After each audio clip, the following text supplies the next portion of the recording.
Well, hello, folks, and welcome to another episode of Guitar Talk.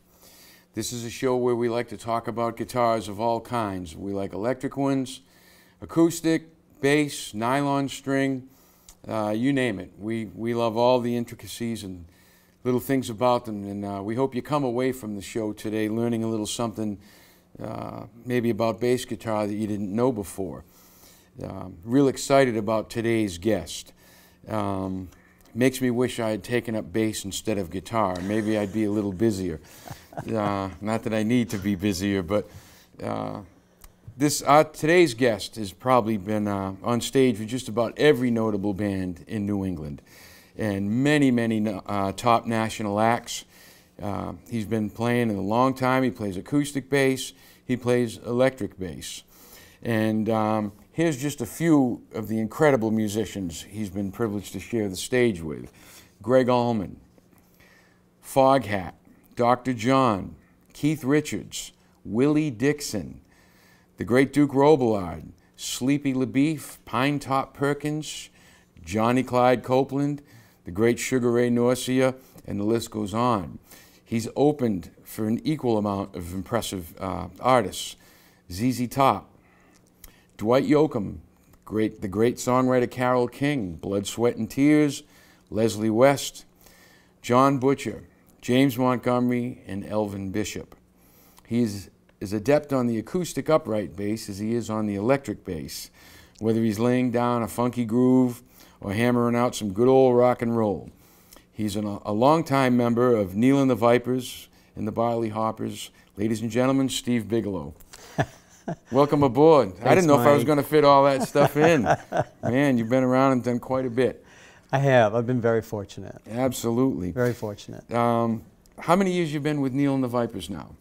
Since 1988. 1988. So, you know, I've been back and forth with them. But yeah, once a Viper, always a Viper. Absolutely. Yeah. Absolutely. And we have a friend in common, the great Sleepy LaBeef. Yes.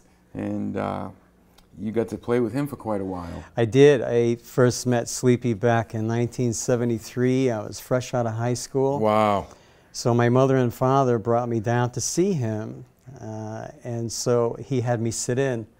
And this was in June of '73, and about 2 months later, he called me up and asked me to join him down in Florida to travel with him. So I flew Right out down, of high school. Right out of high school, and so I went down to play with him, and I learned a lot from him. I bet. So that squashed any college dreams your parents might have had. Oh at yeah, that point. yeah. They bought me my plaid slacks, which was in at the time. Yeah, that is unbelievable. And off I went. Yeah.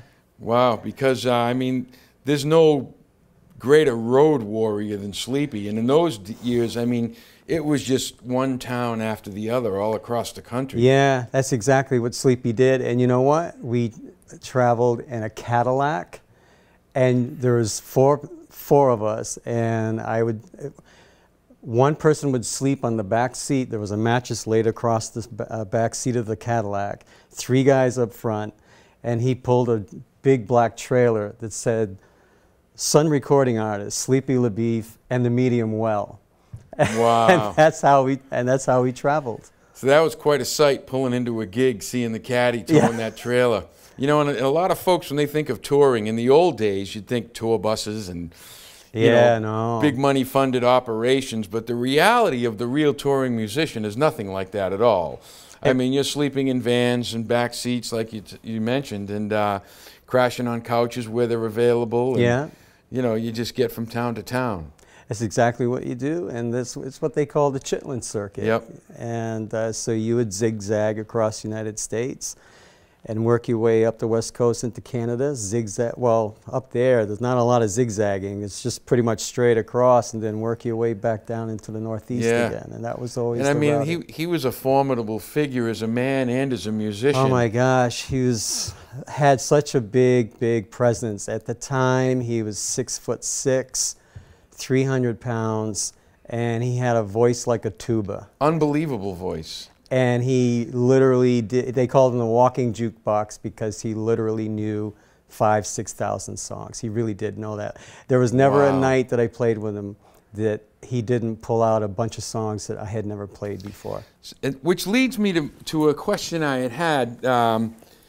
You know, being especially now, I mean, where you get to fill in and play with all these different groups, a lot of musicians don't know what it's like to just be thrown on a gig, unrehearsed, or tunes all of a sudden thrown at you. You've got to hear where these changes are. You've got to be able to follow the band. So it sounds like that was your education with him, for sure. It was. You gotta go with your instincts. You have to have a little familiarity with the genre of music that you're playing. Yes. And so with those two things, once you've gotten through the first A section of the song, you should be good to go for the rest of it. Right. You know, and if you're still struggling, then in my case with Sleepy, I would look at his left hand and I would know what chords he was playing. Right, and and you so could follow him I could follow along from there. Yeah. So, I mean, obviously you have to have a working understanding of chord changes and scales and things to follow along. But even when you do, I mean, every musician has their quirks and way of doing a song, so you got to have big ears, you got to be paying attention. Especially being a bass player, because you lay it down, right? Everybody follows you. And so when I'm doing a gig with somebody I've never played before, they may send me, they'll email me a set list. Yeah. But I'll take the time to go through it, because the bass is what glues the whole thing together. Bass players can't hide. Right. You got to know the form of the song. You got to know where the song is going. And so as long as I know where the song is going, then everybody else can just follow suit or drop in and out if they want to. And when you're playing American roots music, blues and rockabilly, early forms of rock and roll, I mean, that bass the house is built on it. Yes. I mean, it's the driving force. So if you suddenly don't know where you are and stop, it's like somebody just blew a hole into the wall of the house. You better believe it. The whole thing drops out. And that's why I always say, and it's a cliche saying, but there's truth to it. A bass player cannot hide. You cannot stop playing. That's right. You have to know the form of the song. And I mean, you've been blessed to play with some of the best guitar players out there. And you know, when somebody like Neil, you know, goes off on a solo, you got to hold that house down, because you don't know when he's coming back. No, I don't. I mean, he can go. I mean, he just can go and not repeat himself. He knows a million licks, and he really gets in the zone. And you know, I've watched you guys a number of times, and no matter where he goes, he's got a confidence that you guys are right there. You know, you and Mike have got that groove under control, and that's what it's all about. Yeah, he knows he can trust me. He knows I'm going to be there, and which enables him to do what he does. Right. And really, that's the role of the bass player, is to hold down the foundation of a given song that you're playing, because if you do that, which is what your job is, then you enable the other musicians, especially guitar players or keyboard players or even horn players, to shine. Yes. Because you're giving them a foundation to stand on, and then they can do their thing without having to worry about much of anything else. Now, you know, when I've seen you on the gig, you pretty effortlessly switch between the upright bass and the electric.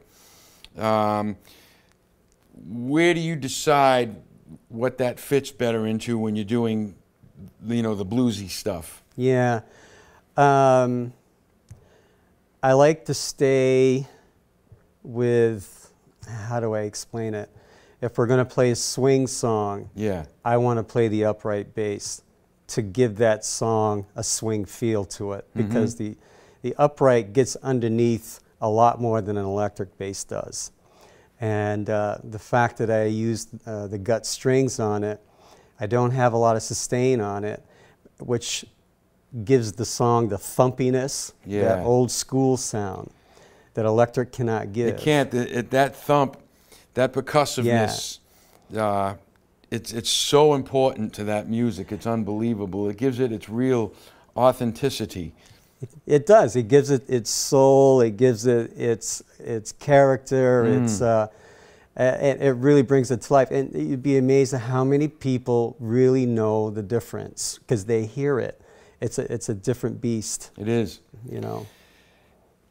Now, you work in a lot of formats. Do you change your approach a lot when you're, say, in a trio situation, or when you know, maybe morph into something with 4 or 5 pieces?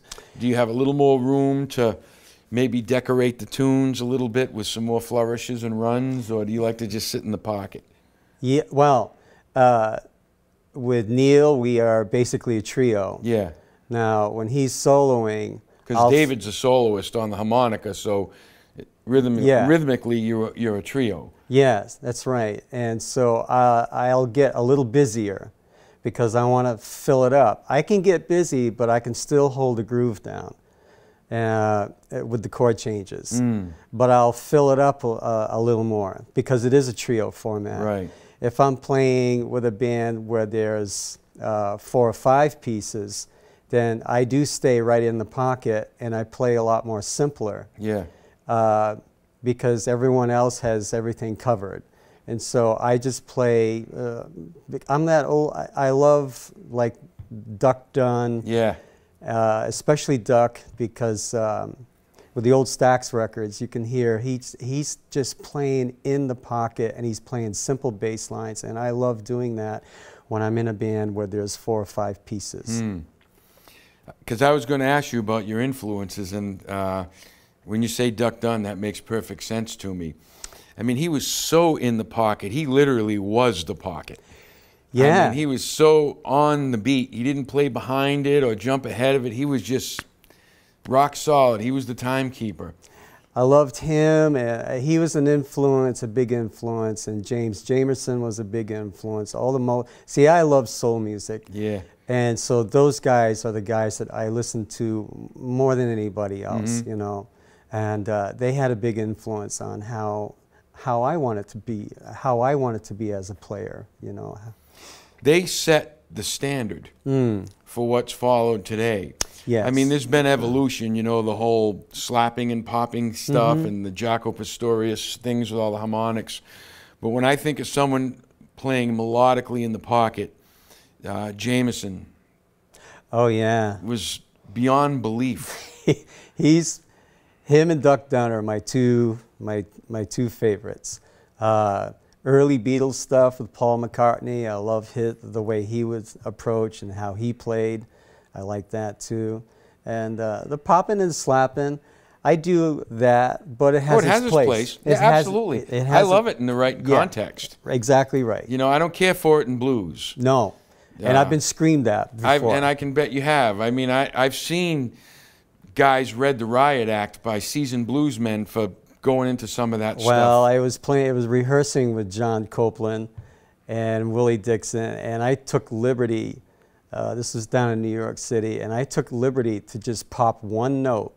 Well, Johnny stopped playing. Wow. We all stopped, and he got into my face. He said, "There's no popping in the blues, boy. You got me?" And I said, "Yes, sir." Wow. And he was all over me about it. So I learned a big lesson from that. Absolutely. Yeah, I took liberty. So I don't take those liberties anymore. Yeah. Yeah. Not, you know, I mean, I'm a big fan of Albert Collins. And at the time, he was playing a lot down there. And his bass player was Johnny B. Gaden, of course. And I would hear Johnny pop here and there. So I thought it would be okay. But it wasn't okay. Albert let him get away with it, but yeah, it wasn't all right. But it wasn't okay. So those are one of the lessons. You know, when you're playing, regardless of the genre, stick to the genre. Stay with the program. It doesn't matter. It's about the song that you're playing and the artist you're playing with. So absolutely. So, you know, when we talk about the upright bass, do you think it's good for young guys getting started to get a handle on maybe a little bit of rudimentary technique on one of those? Do you think it's important? I think it would be beneficial to them. Yeah. To learn positioning on the upright. It would definitely strengthen your wrists and your hands and fingers. I know that when I put that down to play electric, I have to ease. I just about rip the strings off the electric. Right. So, but anyway, yeah, I think it would be. I would think your intonation would improve because there's no frets. Exactly right. You know, you really which gotta is get what the I'm note. still working on as well. Especially when I go down the fingerboard on the upright, but intonation definitely. Yeah. Any, I mean, with all the traveling you've done with Sleepy, any cool road stories jump out? I mean, The famous stories that I tell a lot of people is we were in Salt Lake City, Utah, and Sleepy is of the old school of the 50s, you know, and so we dropped into a Radio Shack, and he had it in his mind to buy walkie-talkies, and so he started to try to barter with the employee behind the counter. And the employee was saying, but I can't, this is not a pawn shop. I can't give you the walkie-talkies for the price you want to pay for them. And so that didn't go anywhere. So we did go to a pawn shop. He purchased some walkie-talkies. And so we were passing through Texas, and we ran out of gas. And we were in a small little Texas town. So he gave me a walkie-talkie. And it's 3 o'clock in the morning to go walking for a payphone. Now, of course, back then there were no cell phones. This is back in the mid-'80s. So I went to go look for a payphone, and I remember as I had the volume up on the walkie-talkie, because he told me not to turn it off, to be waiting to hear from him. So I'm walking down the street, and all is quiet, when all of a sudden I hear, "Steve, y'all find out where the payphone is yet?" Oh, and then all of a man. sudden lights started turning on in the houses, and a couple of dogs started barking, and I had to shut him off. And I found a payphone, and I called the sheriff, who then, to try to find a gas station open, but the sheriff got angry with me and threatened to come and arrest us. Wow. And so I turned the walkie-talkie back on, and I walked back down the street talking to Sleepy, saying that we're going to have to go into the, back on the highway and find a gas station. So we had a walkie-talkie thing for a while, you know, and this is coming from a man who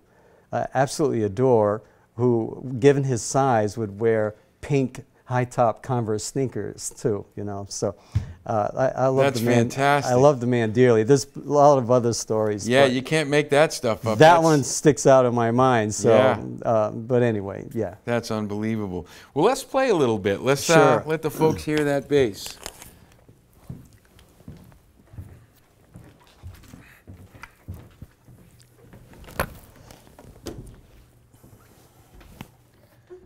Do a little swing thing for you folks in the key of A. 1, 2, 1, 2, 3, 4.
Yes, All sir. right.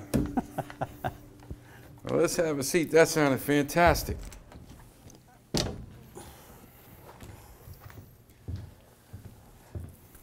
So, folks, there you have it. That's what a good upright swing bass sounds like. And, boy, that's right in the pocket. I can see why the guys love hearing you Thanks, lay Mike. that down. That's for sure. What can folks, say a young guy's been playing electric for a year or two, wants to get into acoustic, what kind of investment are they looking for to at least get into a player grade instrument to get the ball rolling, you know? Yeah, my suggestion would be to, they're going to look at probably a couple of grand, Yeah. you know, to get started. Yep. Yeah. Between $2,000 and $2,500, Yeah. you know, to get a good, and I would suggest spending that kind of money on something that's at the middle of the road, because if the instrument is well made, it's going to inspire you to stick with it, you know. That's the advice I've given to every parent, student that I've ever Yeah. encountered. Yeah. Cry once. Yes, exactly right. You know, buy something decent that inspires you to continue and play. Because Yeah. if it's difficult to play and it doesn't sound good, you've wasted all the money. That's exactly right. What's a set of strings for one of those puppies cost? $100 or more? Yeah. You could spend as little as $100. You will never find a set cheaper than that. Really? The set that I have on there now is $350 for that. For strings. Yeah. I'll never complain again about Yeah, buying no. strings. And those are guts. So, but you know, a good set of upright bass strings will run you probably around $150 to $250. Yeah. And if you're gigging steady like you do, what kind of lifespan from a set of strings can you expect? You could expect 2, 3 years, 4, 5. Oh, so that's not so bad then in the grand No. scheme of things. Unlike an electric bass, I mean, there's a lot of guys that like to change their strings often on an electric Yeah. instrument, but on an acoustic, the strings, it's like wine, you know, they age with great flavor Yep. after they've been on for a while. And so you want to, you know, they're very bright when you first put them on, and then they settle down, they stretch out, and then they have a nice tone Nice of what they're mellow supposed tone. to sound like. So. And of course, the stretching out is so important on any instrument so that you remain in tune when you're, Yeah, when you're on the exactly. gig. Where can folks see you gigging in the coming months ahead? Well, I have a website. It's www.stephenabigelow.com. I always keep an updated show list on Yeah. my website with everybody that I play with. And so you can find out, and I always put it up a month ahead of time. Yeah. And you guys are in regular rotation here in Taunton at the Baja Brothers Sandbar Grill with Neil Yeah. and the Vipers. So folks, every Thursday we have blues in Taunton, great blues. You'll see Steve there with Neil and the Vipers. Bands, Duke Robillard's been in, we get Diane Blue, Ricky King Russell's in all the time. This is the cream of the crop on the blues circuit today. So you can see Steve over there with Neil, and that's a show that you'd really want to see. Trust me, I've seen him several times, and you guys were nice enough to have me come up and sit in. And Yeah, Mike. Yeah, it's always a pleasure. likewise, Always a pleasure. Mike. When you do some of the more freelance work, maybe with bands that you don't play with all the time, do you bring both instruments, or do you just bring your electric, or do they request in advance maybe what they want? Or Some bands will. I just did a pickup gig maybe 2, 3 weeks ago, and they Yep. requested that I play upright. And I am doing a country project. It's a retro country project. They requested upright. yeah, That'll be at the Jane Pickens Theater in July. wonderful. And so, but other gigs, if I know the genre of music they play, that will determine what I'm going to bring. And so, if they don't request one or the other, Yeah. I'll just use my judgment. Sometimes I bring Based both. on the material. Yeah, exactly right. Yeah. Cool. Well, let's play some blues. Let's take You these bet. folks out with some good old-fashioned blues.